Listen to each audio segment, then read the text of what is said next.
Assalamu alaikum wa rahmatullahi wa barakatuh. In front of you, you see this whole presentation of what I need for showing the children about bees, bees and honey. And what I have is a few books that show me pictures about the honeybee.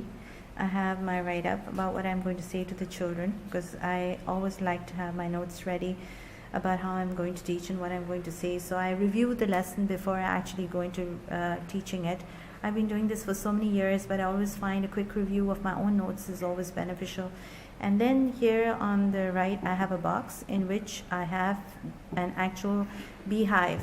And this beehive has been given to me by somebody, I don't even remember, because when people find out that I like to collect things or have them, to show, they say, oh, we have this, would you like it? And this is how I've kept it.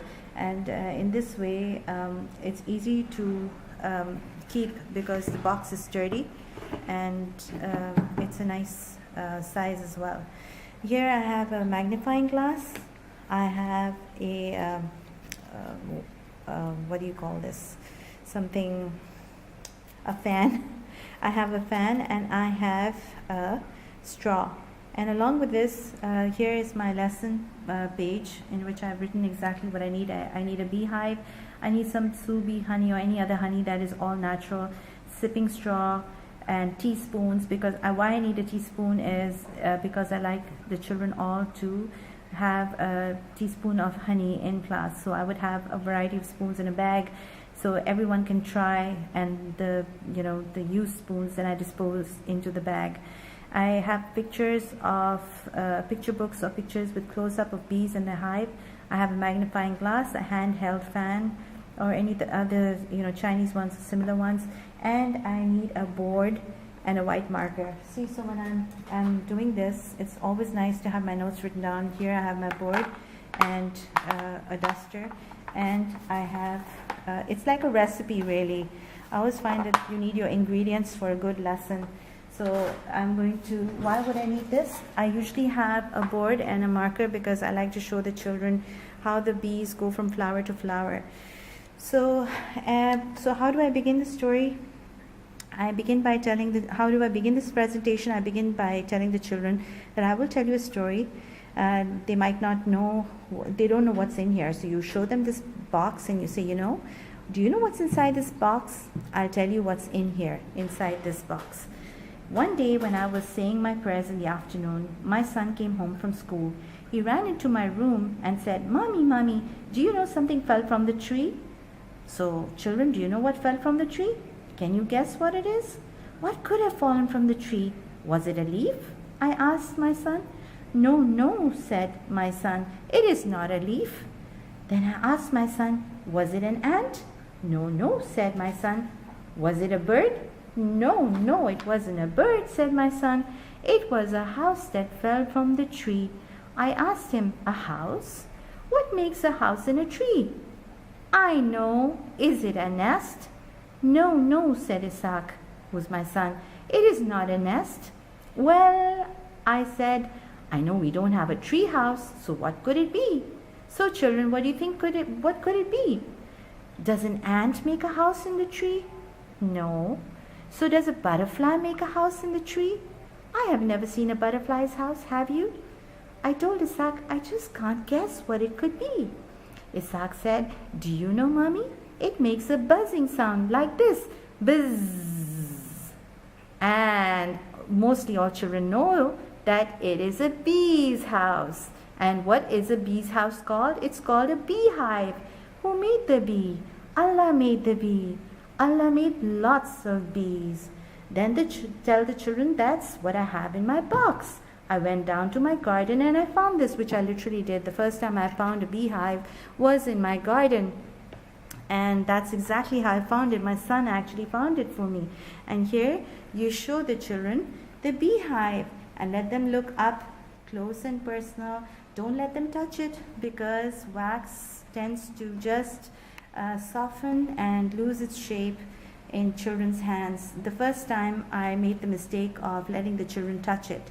But now what I do is I let them observe it by taking a magnifying glass, and so when you magnify it, the children can actually see that the circles are hexagons, and they've been doing that in pre-primary, at least in Montessori they do, that each of these little circles are actually hexagons.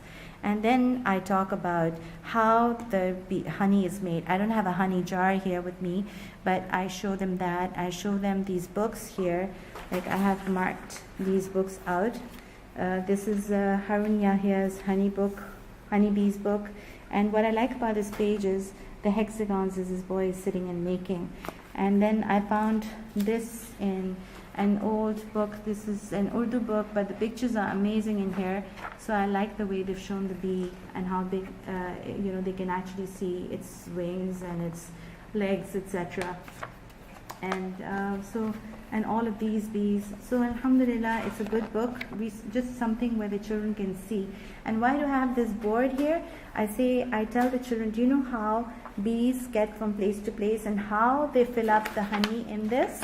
And then I show them, I just make little bees all around, and I say, can you imagine there's a flower here, and there's a flower here, and I try to make it colorful, and there's a flower here, and there's a flower here.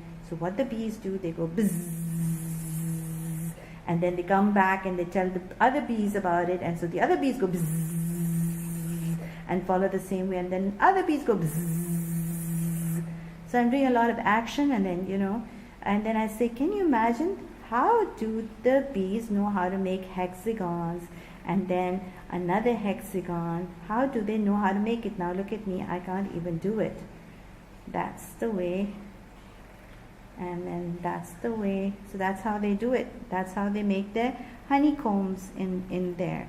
And the reason why I have this fan is because I want to show the children that, when the bees come and bring the honey, bring the nectar in their stomachs filled up, they actually sip the nectar with a straw, and I pretend I'm sipping from a straw. I show that to the children. I bring a flower too. I suck up, pretending to suck up the nectar. Then I drop the nectar into one of these holes, or pretend to do that, and then I say the bees use their wings, and they go like this, very, very fast, so fast. That's what makes the sound of the buzzing sound. And they dry up the water, and then they have this thick honey that comes to us in this jar of honey. And it's so good for you. Rasulullah sallallahu alaihi wasallam loved it for us. He said that we can become better with it, and we should love it. And alhamdulillah, it is even mentioned in the Quran. Thank you, Allah, for giving us honey. And there's a beautiful song which you can sing called, here is a beehive, where are the bees? Hidden away where nobody sees. Soon they'll come creeping out of the hive. 1, 2, 3, 4, 5. 1, 2, 3, 4, 5. So alhamdulillah, this is a good lesson for you to do about honey. Assalamu alaikum wa rahmatullahi wa barakatuh.